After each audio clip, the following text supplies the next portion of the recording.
As part of this special KT One-on-One interview, we're joined by the Foreign Minister of Bangladesh, His Excellency Dr. AK Abdul Momen, and it comes at a time that we had a very historic trip by the Prime Minister of Bangladesh to the United Arab Emirates, a 5-day official visit. Thank you very much for joining us, Foreign Minister. Thank you for inviting me. Let's start off by talking about the importance of this visit by Sheikh Hasina.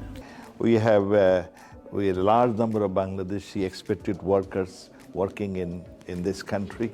They're contributing directly to the development of this country, building roads, highways, buildings, and also servicing sector. They are a good part of the development process of this country. And at the same time, when they're working here, they're also indirectly helping my country by sending some remittance. And UAE is the second largest, the remittance sender in the Middle East, so after Saudi Arabia. So we have a two-way relationship. Our current trade relations is almost $2 billion. We import from this country, from UAE, around $1,400–1,500 million worth of goods, but our export is relatively less, around 500 million. Now we are hoping that this scenario will change because we are now producing. We are a nation of production. We are number one in the world in terms of garment exports. We are number 3 or number 4 in the production of freshwater fish, in the vegetables.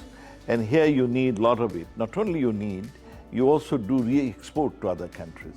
So we are trying to develop those connectivity.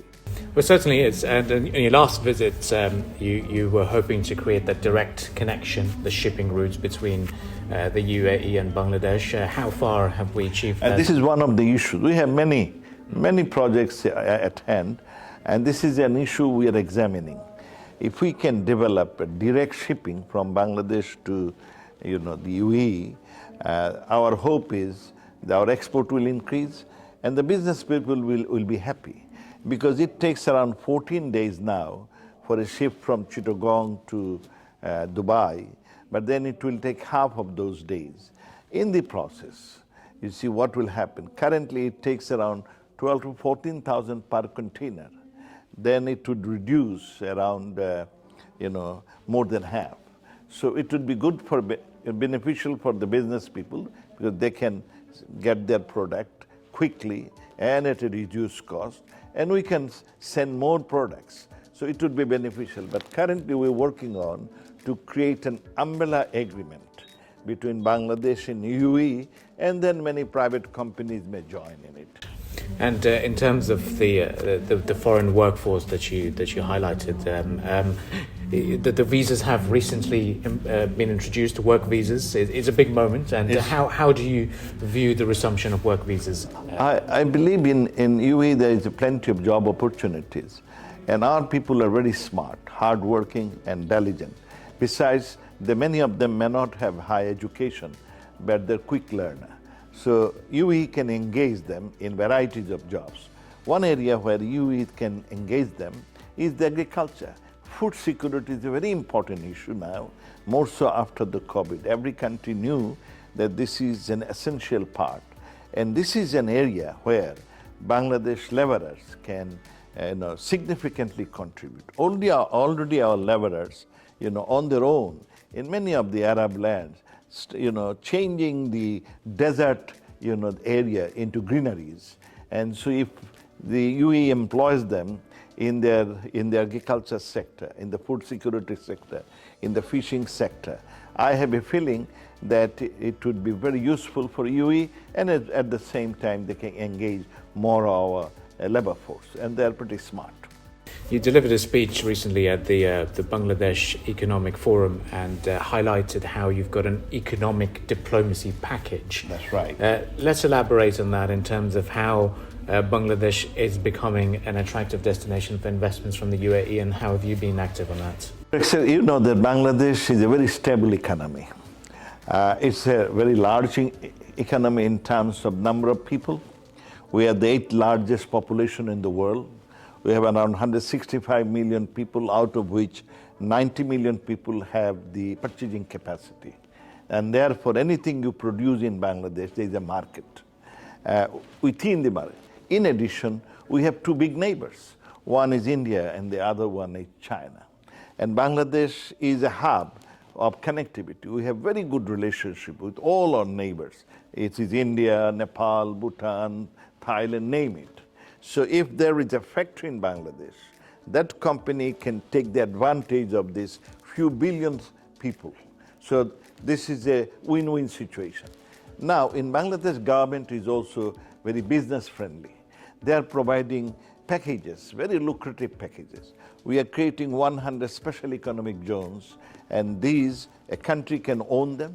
Many countries have already taken certain economic zones. For example, South Korea, for example, Japan, Saudi Arabia, India, they have their own economic zone. In addition, individual company can set up their factories or workshops in our economic zone. So what we are looking for, we want more investment. You'll be happy to know, even in the COVID, we got additional $6.5 billion investment. So there will be more, FDI, foreign direct investment in the country.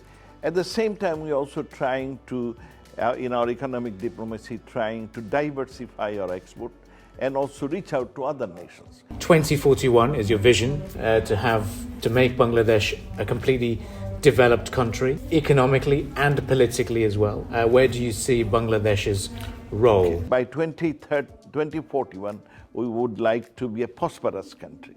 By 2030, we like to achieve all the goals of the SDGs, Sustainable Development Goals. And we are moving it. Our longevity has gone up sharply. Our enrollment is now almost 100%. Our, the per capita income is rising. Our GDP growth, currently our GDP is around, national GDP around $416 billion. It went up from 300 to 416 billion. And our per capita income has shoot up from $600 to now is around $91. So these are good signs. If we move in, and more importantly, we have reduced our poverty more than half. Bangladesh was known as a poor country, a bottomless basket. Now we are a vibrant economy, we are a land of opportunity. The way we are moving, the roadmap that Prime Minister Sheikh Hasina has set for us, if we can follow it, implement her projects, then by 2041, we are sure we will be achieving the goal of Sonar Bangla, a prosperous country. And COVID didn't derail you? Are you on track? We are on chart. We have been looking at it. So far, COVID has put little difficulties to us. When COVID came, it hit us in three areas. One was on our export. We export garments. This is our major exportable. And we send it most to the industrial countries. Unfortunately, in the industrial countries in Europe and USA, people were not going to the stores. So many of our standing orders were canceled. But later on, now the growth rate has again shoot up. COVID has put a little brake on our journey to achieve the goal. But you will be happy to know, even under COVID, we achieved 6.94 GDP growth rate, one of the highest in the world. Thank you very much for your time, and we appreciate your efforts in developing Bangladesh and also painting a very positive picture during your visit to the United States. Thank you very much. We have an obligation that we have to reach the goal, and we are thankful to all our friendly countries because they have been very supportive of us.